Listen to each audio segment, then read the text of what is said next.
There are so many things I love about using Desmos in my classroom and for my personal use, but one of the activities that I find most effective and that I love to use is polygraph. I'm going to tell you why in this little video. You can find polygraph activities on a lot of topics on the Desmos website because it's such a great tool. Here you can see there are some for linear systems and for functions. I myself have used them for transformations of functions, quadratics, and for graphs of sinus functions, which I'm going to talk about in this video. The polygraph activity is based on the game 20 questions, in which students ask each other yes or no questions trying to identify a graph. The students are first given a brief training on how the activity works, and then they are matched anonymously with another player in the classroom. In the sinusoid polygraph activity, the students are provided with 16 graphs of sinus functions. They are partnered with someone in the classroom anonymously.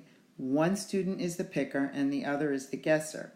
The guesser needs to ask yes or no questions in order to eliminate graphs and figure out which graph the picker has selected. I love using the dashboard so I can see what my students are doing. In this scenario, Jacob and Amaya are playing. Amaya is the guesser and Jacob has selected this graph down here. The first question Amaya asks is, does the graph touch all four quadrants? Which helps her narrow things down. And then she goes on to ask, does the graph have a high height? And does the graph stretch out? At this point, I might pause the entire class, another wonderful feature, which always gets their attention quickly. I can anonymize the students so that nobody knows who has asked these questions, and we can talk about what the correct vocabulary might be for these questions and how those vocabulary words might help our guesser get a more specific answer. In this screen, Sam has started out by asking whether the amplitude of the graph is 1. So he's already using some great math vocabulary. And then he goes on to ask whether the graph is a sine graph.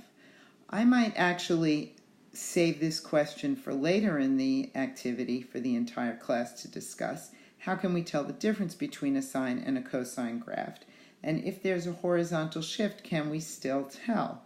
So by using the dashboard, I'm not only able to address misconceptions and vocabulary in the middle of the activity, but I can get big questions for us to discuss later on as a class. I can also see by looking at the dashboard how my students are doing and save this for future reference.